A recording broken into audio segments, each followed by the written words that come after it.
Hello friends, आज हम evidence act में जो बर्डन ऑफ प्रूफ वाला जो हमारा टॉपिक चल रहा था उसका पार्ट 3 है और एविडेंस एक्ट का लेक्चर नंबर 49 है। हमने जो पहले पढ़ा था बर्डन ऑफ प्रूफ में हमने सेक्शन 107, 108, 101 से लेकर 108 तक पढ़ लिया, तो 2 पार्ट पढ़ लिए थे। आज जो हम पढ़ने जा रहे हैं वो है आपका बर्डन ऑफ प्रूफ में प्रिजम्पशन संबंधी टॉपिक। बर्डन ऑफ प्रूफ में जो प्रिजम्पशन वाला टॉपिक था मेन रूप से 107 से शुरू होता था और 114A तक जो चलता है उसको पढ़ेंगे। और जो हमारा प्रिजम्पशन वाला जो टॉपिक है उसको 3 भागों में हम बांट सकते हैं। नंबर 1 आपका प्रिजम्पशन ऑफ लॉ, विधि की उपधारणा, विधि की खंडनीय उपधारणा, presumption of law which is rebuttable यानी कि रिब्यूटेबल प्रिजम्पशन ऑफ लॉ। और number 2 irrebuttable presumption of law, विधि की अखंडनीय उपधारणा यानी कि कॉन्क्लूसिव प्रूफ। और तीसरा जो टॉपिक है तथ्य की उपधारणा यानी कि मे प्रिज्यूम। तो इन 3 भागों में हमने इस सेक्शन 107 से लेकर 114A तक हमने डिवाइड कर दिया है। तो आज जो हमारा टॉपिक होगा वो होगा विधि की खंडनीय उपधारणा, रिब्यूटेबल प्रिजम्पशन ऑफ लॉ। तो ये जो हमारा टॉपिक शुरू होता है 100 आपके 7 से शुरू होता है और 100 बीच में कुछ सेक्शन भी इधर उधर है। 107 है, 8 है, 9 है, 10 है, 11 है, 11A है, 113B है और 114A है। एक दो सेक्शन इसमें बीच में नहीं है, वो दूसरे प्रिजम्पशन में पढ़ेंगे।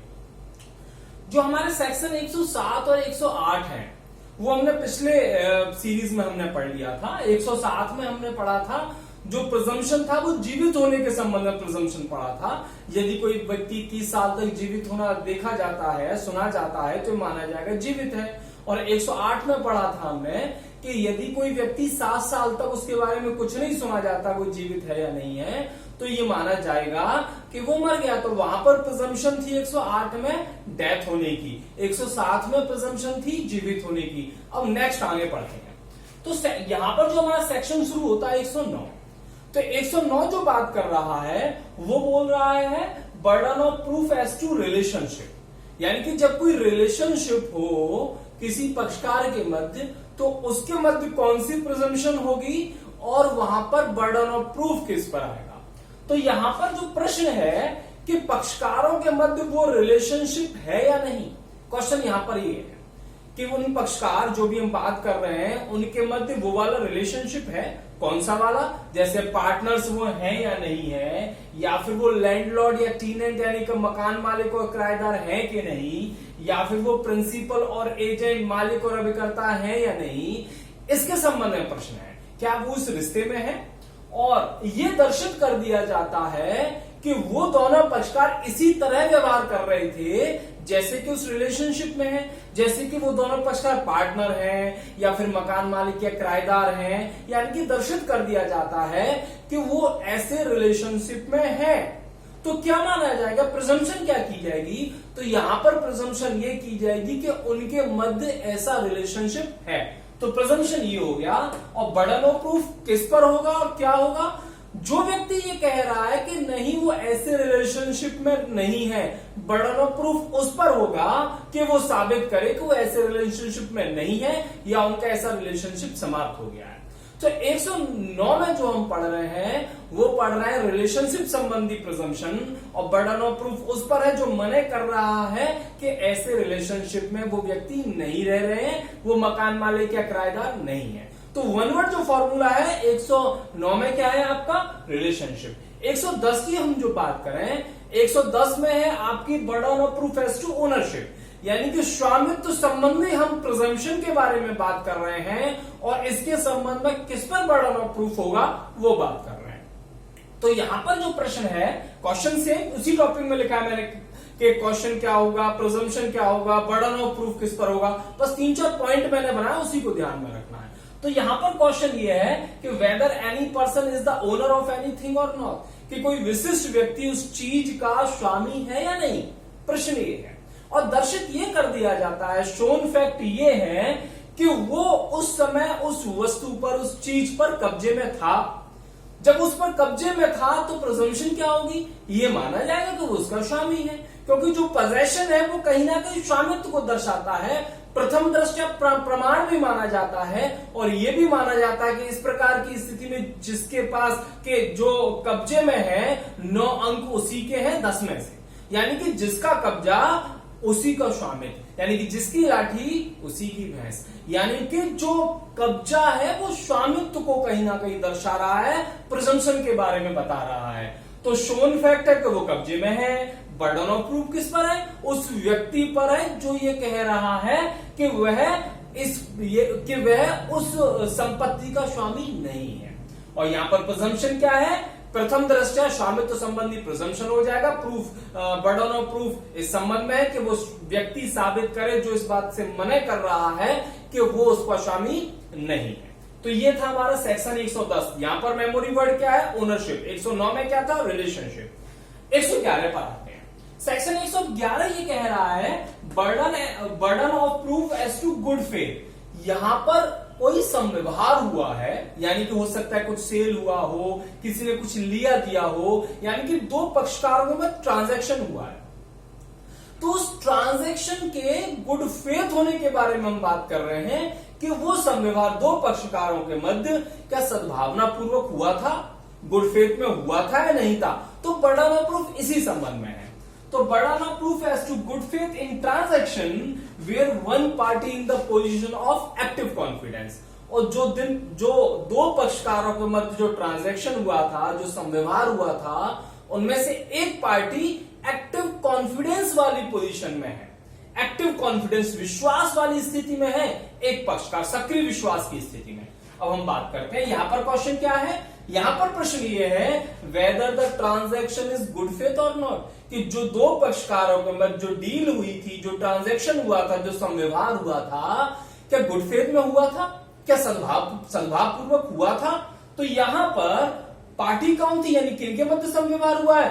तो उनमें से एक पार्टी जो थी वो एक्टिव कॉन्फिडेंस की पोजीशन में थी।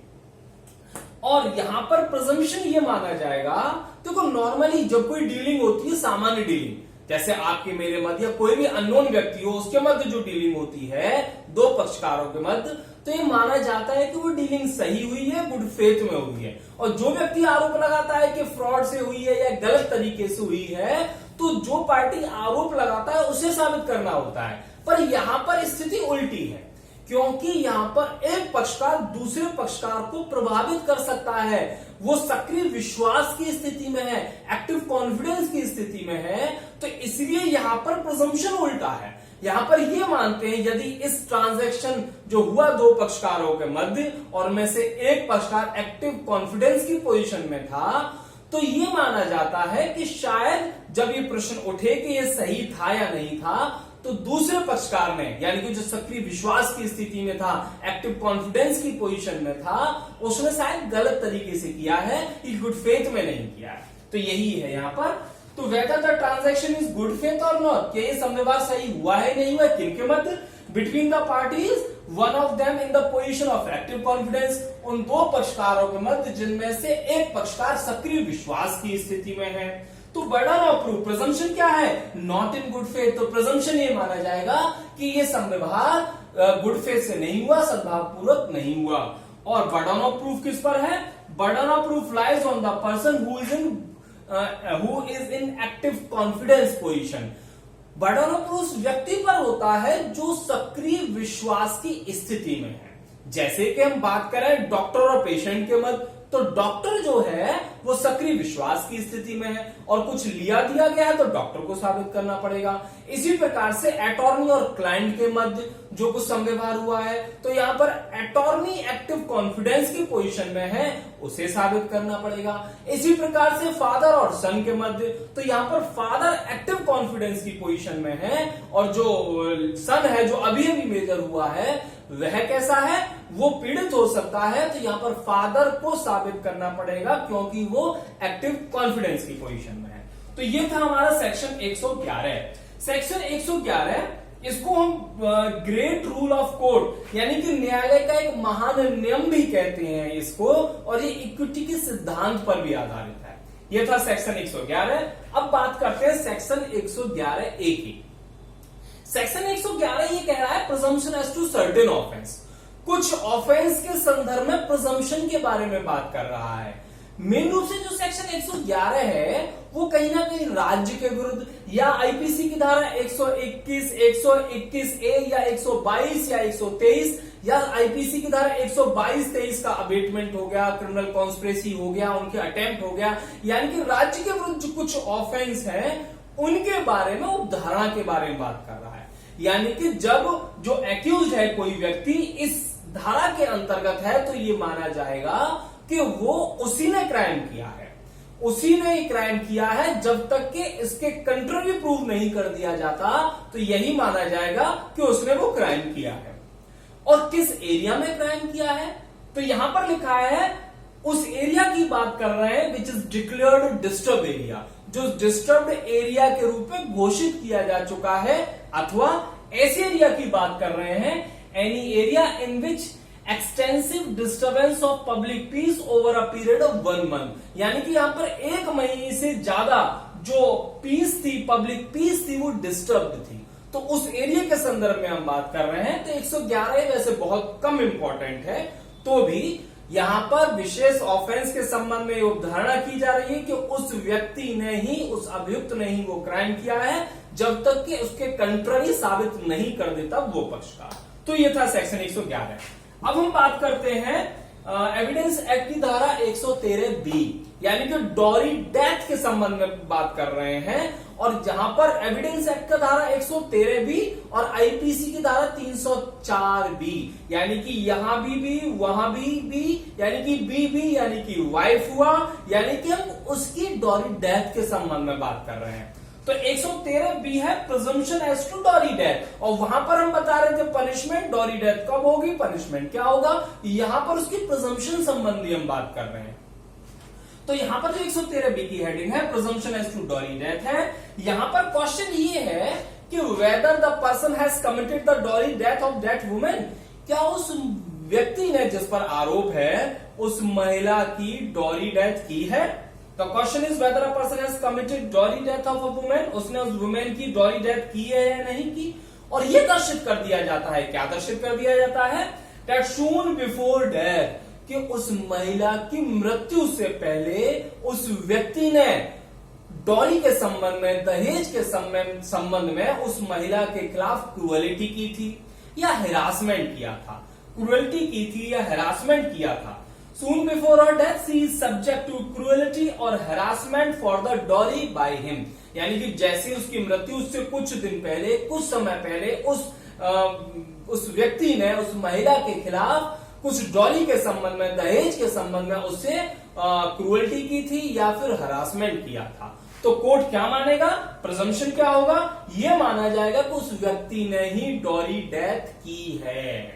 यहां पर जो हम बात कर रहे हैं क्रूएल्टी, क्रूएल्टी का मतलब क्या हो सकता है, क्रूएल्टी फिजिकल हो सकती है, फिजिकल यानी कि मारना पीटना, मेंटल हो सकती है यानी कि ताने मारना, प्रताड़ना देना, वैसे मानसिक रूप से या कुछ कहते रहना। एक हो सकता है कंस्ट्रक्टिव क्रूएलिटी, कंस्ट्रक्टिव क्रूएलिटी यानी कि आणविक आपका जो क्रूएलिटी वहां हो सकती है जहां पर हस्बैंड को वाइफ के फेवर में बोलना चाहिए था और वो ड्यूटी नहीं निभा रहा है, बोल नहीं रहा है, तो भी वह कंस्ट्रक्टिव क्रूएलिटी मानी जाएगी।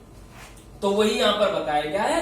113B में अलग से भी आपका शॉर्ट नोट आ सकता है। तो ये हमारा 113B हो गया। अब हम बात करते हैं सेक्शन 114A की। 114A जो बात कर रहा है presumption as to absence of consent regarding rape offence. यहां पर हम जो बात कर रहे हैं कि किसी व्यक्ति पर रेप का आरोप लगा है 376(2) के क्लॉज ए से लेकर एन तक, यानी कि सिंपल भाषा में भी बात करें तो किसी व्यक्ति पर रेप का आरोप लगा है और उसके संबंध में ये बात की जा रही है कि जो उसने वो रिलेशन क्रिएट किए थे वह उस महिला की सहमति से किए थे या उसकी सहमति के बिना किए थे। तो presumption as to absence of consent यानी कि यहां पर कंसेंट के संबंध में उदाहरण की जा रही है रेप के मामले में। तो यहां पर जो व्यक्ति, एक और चीज, यहां पर जो सेक्शन 114A जोड़ा है वह Tukaram versus state of Maharashtra में जो केस हुआ था उस केस के परिणाम स्वरूप या उस केस के पश्चात ये जुड़ा हुआ है। तो बहुत महत्वपूर्ण केस का नाम याद रखना।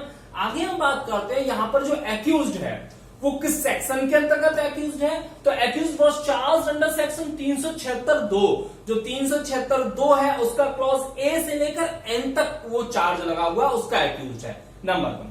नंबर 2, और ये साबित कर दिया जाता है कि उस पुरुष ने उस महिला के साथ सेक्सुअल इंटरकोर्स किया है, ये शोन फैक्ट है, ये प्रूव्ड फैक्ट है। दूसरा, अब क्वेश्चन ये है कोर्ट के सामने, क्या उस मेल ने उस फीमेल के साथ जो रिलेशन किए थे, जो सेक्सुअल इंटरकोर्स किया था, वह उसकी सहमति के बिना किया था या सहमति से किया था। उस स्थिति में यदि वुमेन यह कह देती है कि मैंने सहमति नहीं दी थी, तो यहां पर कोर्ट ये प्रिजम्पशन लगाएगा कि उस महिला ने सहमति नहीं दी है। अब उस मेल को साबित करना पड़ेगा कि उसने सहमति दी है। तो ये हमने जो पढ़ा, विधि की खंडनी उपधारणा पढ़ी, शैल प्रिज्यूम पढ़ा है, अर्थात इन मामलों में विरोधी पक्षकार को साबित करना पड़ेगा कि विरोधी पक्षकार को साबित करना पड़ेगा, और ये रिब्यूटेबल प्रिजम्पशन है, यानी कि एविडेंस द्वारा इसे रिब्यूट किया जा सकता है। फिर हम शॉर्ट में टर्म पढ़ लेते हैं। 109 में है रिलेशन संबंधी, 110 में है ओनरशिप, 111 में है आप या तो ट्रांजैक्शन से याद कर सकते हो या एक्टिव कॉन्फिडेंस से भी याद कर सकते हो। 111 में एक्टिव कॉन्फिडेंस, 111 में कुछ सर्टेन ऑफेंस की बात कर रहे हैं, 113 बी यानी कि डॉनी डेथ के संबंध में बात कर रहे हैं, 114 में रेप के मामले में कंसेंट की बात कर रहे हैं। तो ये हमारा 9 से लेकर 114A कुछ हमने सेक्शन छोड़ दिए, यानी कि presumption of law, rebuttable presumption of law हमने पढ़ लिया।